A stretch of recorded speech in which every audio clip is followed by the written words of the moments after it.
Welcome to Easier Objectivism for Beginners, number 10. We're on a deep dive into Ayn Rand's Introduction to Objectivist Epistemology, ITOE. Check your premises is a phrase Ayn Rand made famous.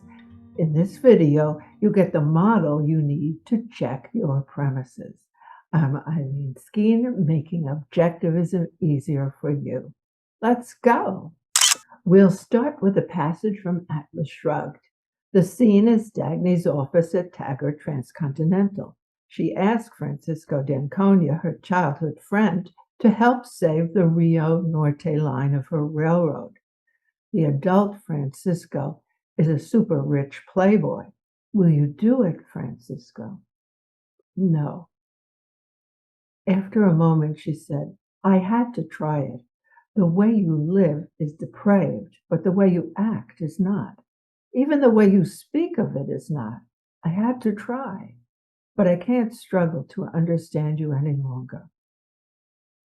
Francisco answers, I'll give you a hint. Contradictions do not exist. Whenever you think that you are facing a contradiction, check your premises.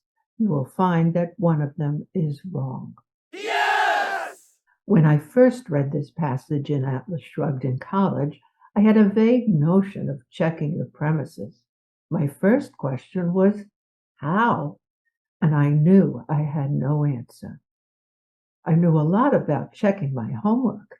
In third grade, I liked arithmetic, but made lots of careless errors. One day, my mother frowned at my low score on a math test. Didn't you check your work? She asked.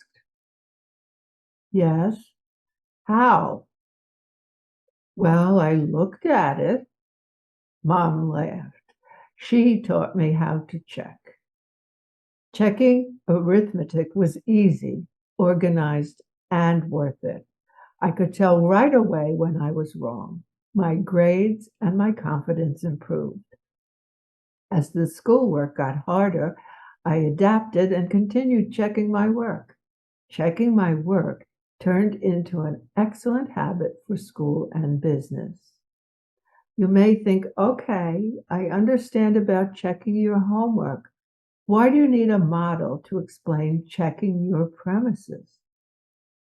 Great question. A good model makes complicated things easier. You see an image and hear how the system fits together. In my career, I used models to explain new workflow processes. Models increase your understanding. When management and staff realized the new methods would work for them, their confidence grew and they became eager to be part of the project. The three-step model of focus starts with this skinny gray shape. Focus is your fundamental positive choice to pay attention to something. Focus is a one-word synonym for active awareness. Wake up. You can only check your premises when you can focus. In sensations, stage 1, focus applies only to the initial choice. Sensations are the body's response to sensory reality.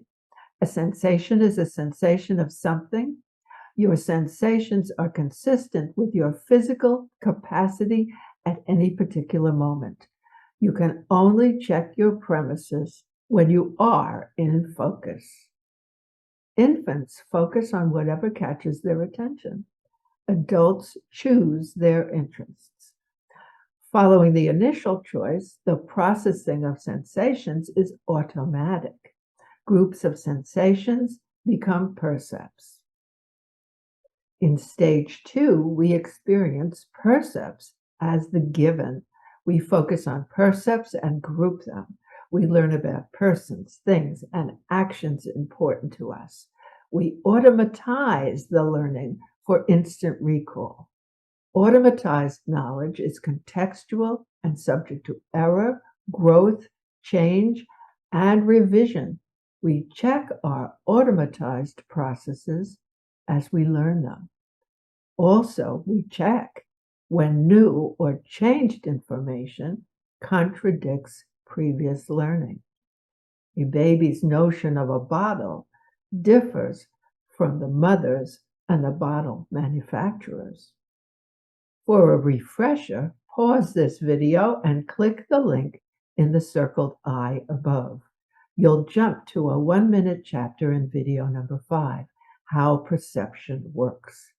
The product of perception is the implied concept of an existent.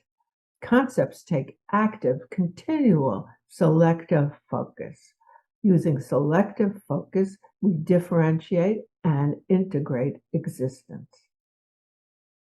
Ayn Rand's sequence is entity, identity, unit.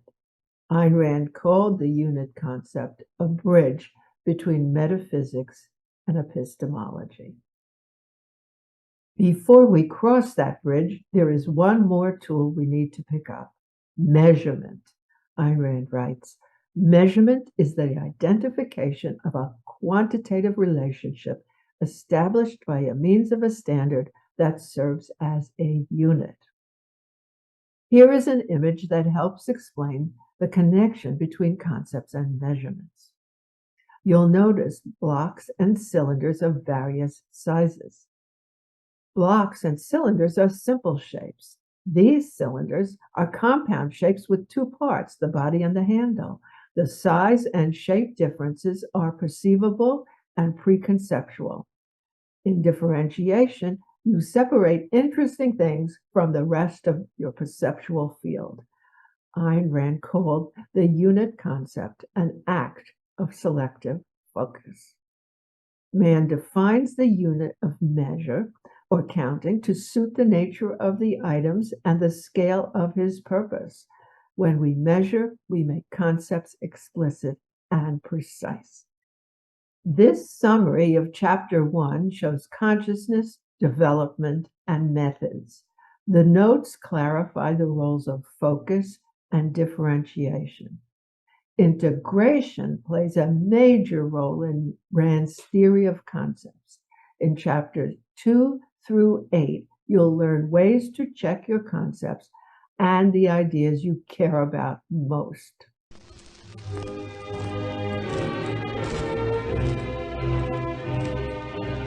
Congratulations and thank you for watching. You've learned so much in 10 videos that you're no longer a beginner.